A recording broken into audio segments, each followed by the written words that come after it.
Boa noite, alunos.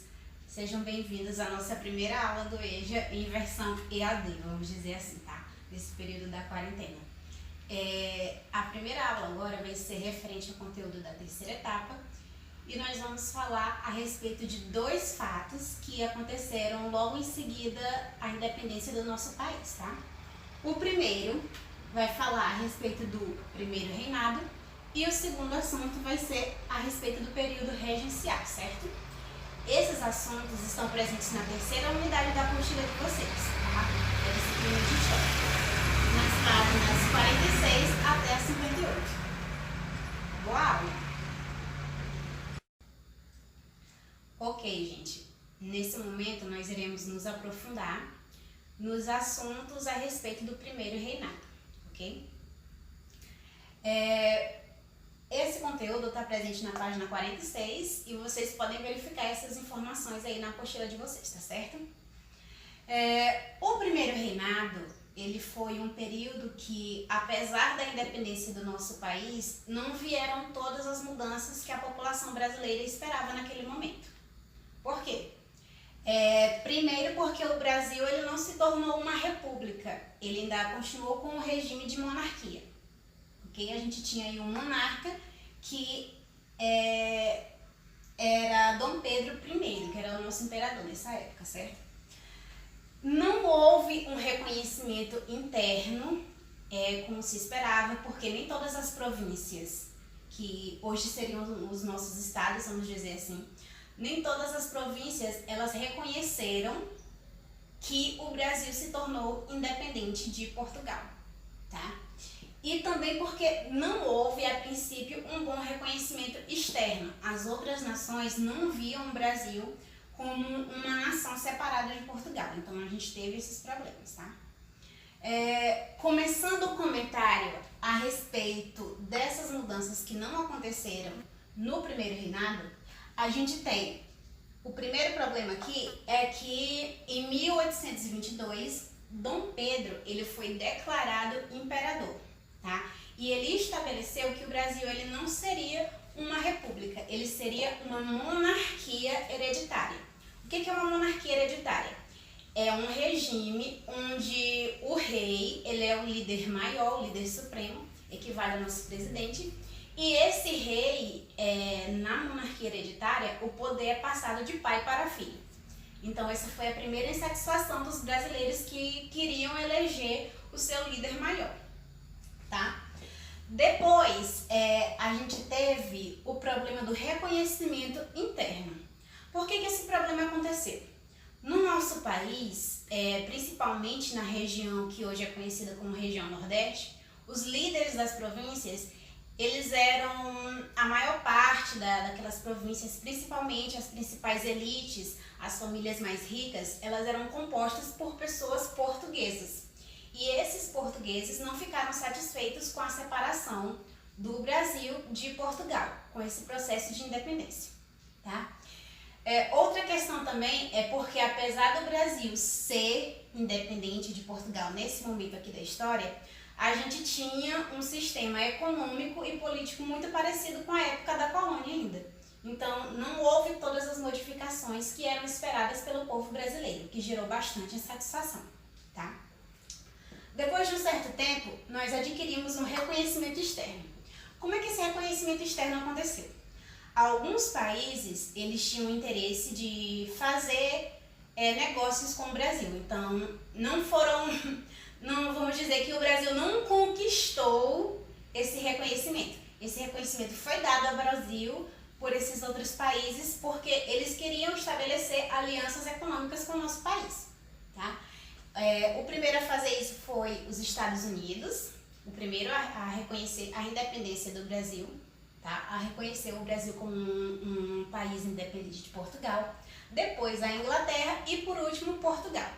Todos esses países eles estabeleceram esse reconhecimento da independência com o desejo de realizar comércio com o Brasil, porque nessa época o Brasil ele já ofertava muito açúcar, muito algodão e outros minérios que eram importantes para esses países que não tinham uma produção desses itens em grande quantidade como o Brasil tinha nessa época, certo? Então, dando seguimento ao nosso conteúdo, nós vamos agora para a página 48, onde vai falar da primeira Constituição, tá? Essa Constituição ela foi criada em 1822, assim que Dom Pedro I assumiu o controle do nosso país. Essa Constituição estabeleceu itens importantes para o primeiro momento do nosso país. Por exemplo, estabeleceu o tipo de regime que governaria o nosso país, que no caso foi a monarquia hereditária, que eu já expliquei para vocês, que é onde nós temos um rei e esse poder é passado aos descendentes, tá?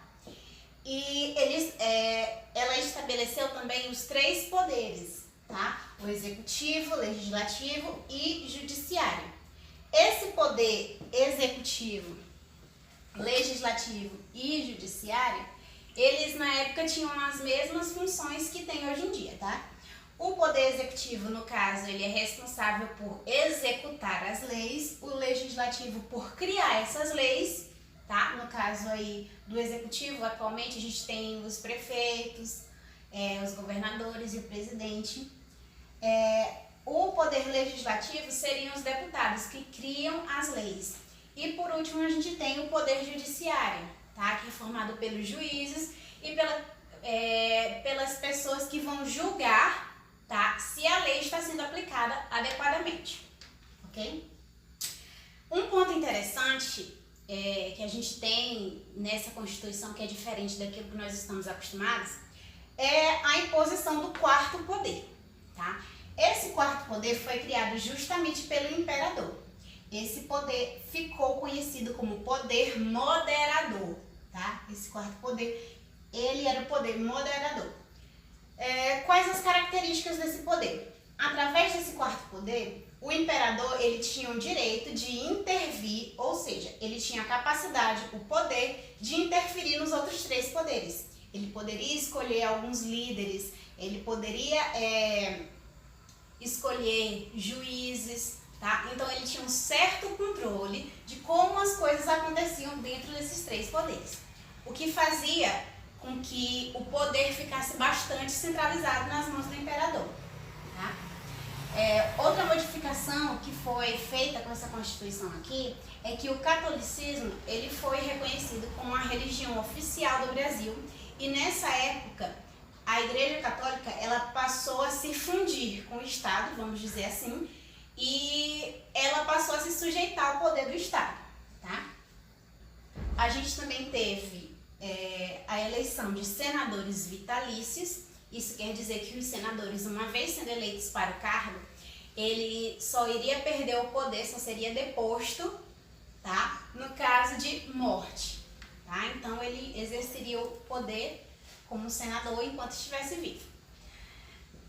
E por último, mas não menos importante, a gente tem o estabelecimento do voto censitário. Esse voto censitário é um voto que ele acontece com certas condições. Nessa época aqui, as condições eram as seguintes. A pessoa, para ter o direito de votar, ela teria que ter 21 anos e ser casado, tá? E para um homem solteiro votar, ele teria que ter 25 anos. Lembrando que só os homens poderiam votar, que as mulheres não tinham direito a voto, tá? Então, ele teria que ser um homem de 21 anos casado ou um homem solteiro acima de 25 anos. E além desse requisito de idade, tá? Ou estado civil, a gente tem um outro requisito, que o homem, além de ser casado ou maior de 25 anos, ele precisava ter uma determinada renda para conseguir exercer o poder do voto. Então, só as pessoas mais ricas, mais abastadas, é que conseguiam participar do processo eleitoral. Só elas poderiam votar e concorrer aos cargos eleitorais também.